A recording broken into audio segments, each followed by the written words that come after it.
Hey everyone, it's Cassius, Trip to Me Astrology Readings. The brightness in this video is kind of down. Turn the brightness on my monitor down because it hurts to stare at it. It's too bright.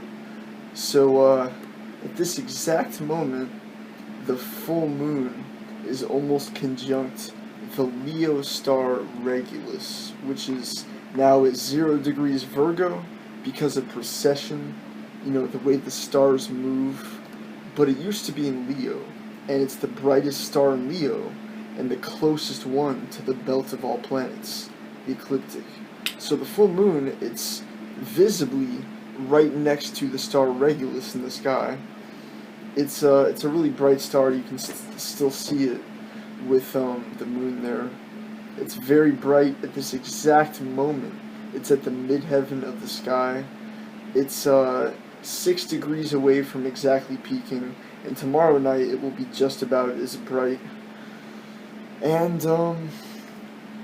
this exact moment, Saturn is at 15 degrees 33 minutes of Sagittarius, the very center of Sagittarius, which is exactly sextile my Sun at 15 degrees and 33 minutes Aquarius, which gives me, I feel like, as I was saying before I ran out of memory, Saturn is at 15 degrees and 33 minutes of Sagittarius, very center of Sagittarius, exactly sextile my Sun, this exact moment, which I've been feeling Saturn sextile my Sun in the form of having this urge to better myself and exercise more. I've been exercising like non-stop every day in between the time that I'm doing work on the computer, and I've been feeling this urge to be disciplined about eating better and exercising more, and I've been feeling this slowly creeping in sense of discipline that you would expect from Saturn sextile your Sun, but since I've never experienced it yet, I'm just now understanding what it really feels like firsthand, and I think that I can feel something even deeper in it. I think that with Saturn at 15 degrees Sagittarius, about exactly semisextile Pluto at 16 degrees Capricorn, a semisextile between two slow-moving outer planets like Saturn or Pluto, particularly with Pluto close to its north node, close to being exactly on the belt of all planets, which would make a semisextile be a true semisextile. I think that the energy of Pluto, especially being the structured Saturnian energy of Capricorn where it is right now, I think Pluto is kind of endowing Saturn with this type of cleansing, purifying energy, the way that Pluto does in a positive aspect. I've really come to this conclusion through a lot of thinking and meditating and observation, and I think that the energy of the Uranus-Pluto square, which I've come to understand as Uranus-themed, ideologically passionate. Uranus is the ruler of ideas, of technology, of Aquarius, of thoughts flowing, of the part of humanity that is ideology and science and thoughts.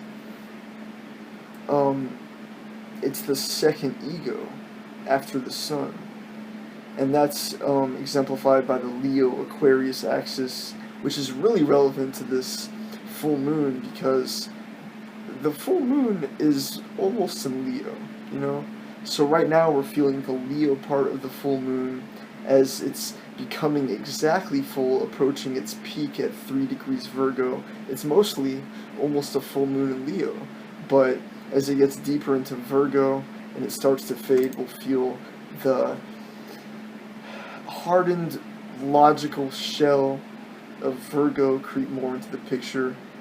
So Uranus is the other side of the Sun. It's the other soul of humanity. You know, it's the ideological soul. It's like the higher mind. It's like the ideas that flow through the mind that is Mercury or Gemini, Virgo. So Uranus in Aries is a fiery place for our technological advancement and our place of ideological ego for the collective. Our collective sense for what we feel the ideology of the air to be.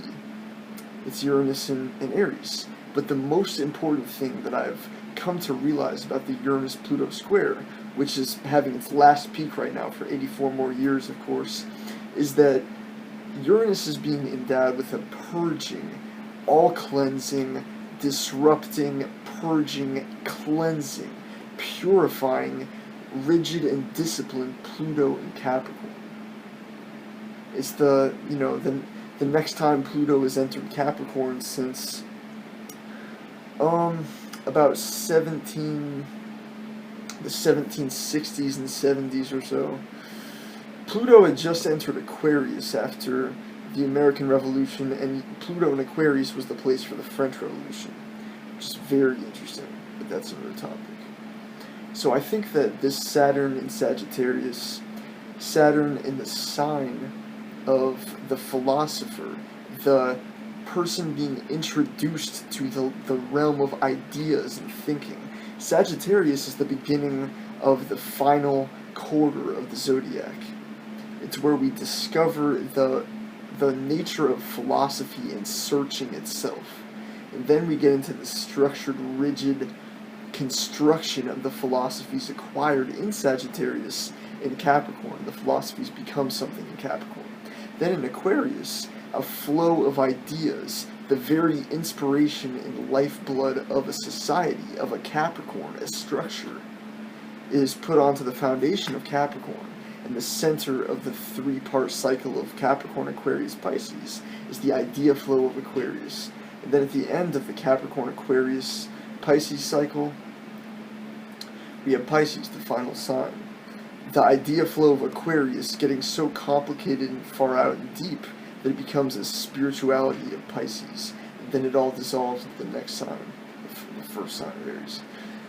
I've said this before, so to people that regularly listen to this, it might seem kind of redundant, but I think it's really a great way to look at it. I'm trying to branch out and figure out how to articulate how I understand this deeper, or how I think I feel it deeper, but it's complicated. Okay, so I think that Saturn is 2 degrees away from making a trine to Uranus. Saturn will get this close to trine Uranus before Uranus continues moving forward in Aries, and then Saturn gets stuck at 16 degrees Sagittarius. Saturn is getting ready to retrograde again. Saturn is going to retrograde from 6 degrees back to about 7 degrees or so. So Saturn trine Uranus is almost happening. The structure of Saturn is one of the most important things in the sky.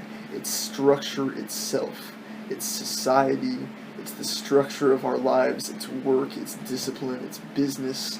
Saturn is something so all-encompassing it's difficult for me to interpret how much it encompasses.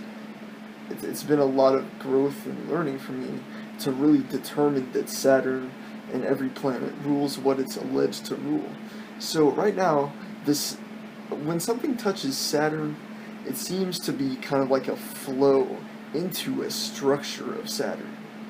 Saturn gets imbued with another energy in a way that puts it into a structured form. So Saturn, with its semisextile to Pluto, is getting endowed with this transformation-inducing, purifying, cleansing, detoxifying energy of Pluto and Capricorn. So something purifying, detoxifying, transforming is being added to Saturn right now. So anyone that's being transited by this Saturn right now could have a kind of transformational journey type energy, a purifying, detoxifying, purging, and explosive Plutonian energy added to that Saturn structure. And to even more, the revolutionary, ideologically passionate, independent-seeking, truth-seeking, knowledge-seeking technology gravitated towards Uranus in Aries is, you know, Saturn in Sagittarius is trining Uranus in Aries. It's 2 degrees away. It's really kicked in now. We'll just barely feel it for the next 2 weeks.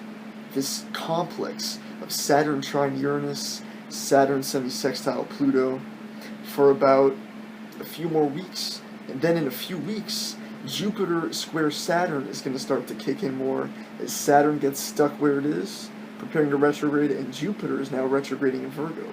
Jupiter square Saturn is going to kick in fully around March 22nd. And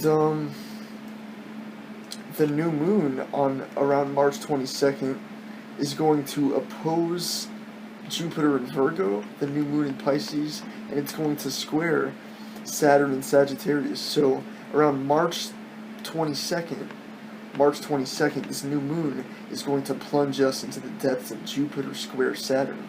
For this next 2-3 weeks, for this next month, we have a chance to feel more pure and more together and more purified and cleansed and turned strong than we may have had an opportunity, you know, in a long time. This is a sacred time, especially with Venus and Mercury in the thinker sign of Aquarius, a humanitarian, revolutionary Uranus sign, the second to last sign of Aquarius, and then we have this energy coming into visionary, spiritual, all understanding but possibly confusing Pisces.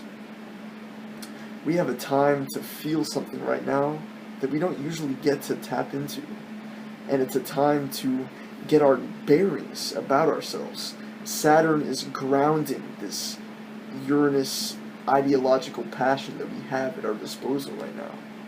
This is a time to feel this, to meditate, to go out and look at the moon and look at the stars, and in my opinion, be one with nature. You know, that's the type of stuff I've been motivated to do lately, and I think I know how the Saturn feels, that exactly sextile my sun at this precise moment. So, well, I'm happy that I feel it like this, and it's the time to get your bearings about yourself, to exercise, to feel the fruits of life, and become connected with whatever you're gravitated towards, and find to be the most pure thing in life. You know? It's this time, because the new moon around March 22nd, it's going to plunge us into a period of time where Jupiter square Saturn is going to make us rigid and struck with this type of rigid block. And this block is going to make us become more disciplined and become better, but it's going to strike us similarly to November and December of last year. And from March 22nd to the new moon that I call the new moon of destruction, around June 6th, I believe is the day. This period of time from March 22nd to June 6th will be the next wave of this crazy purging, cleansing period of hardship that we have to go through to you know, for whatever reason, that's what's happening now. Jupiter square Saturn, March 22nd, and then Jupiter will retrograde to oppose Neptune. That will get strong April, May, and then by June, it will be Jupiter opposition Neptune, while Saturn is at a 90-degree angle to both Jupiter square Saturn, Saturn square Neptune. And then the new moon will be in Gemini right here, making a grand cross on June 6th. The new moon in Venus will be square Jupiter, square Neptune, opposite Saturn. This new moon of destruction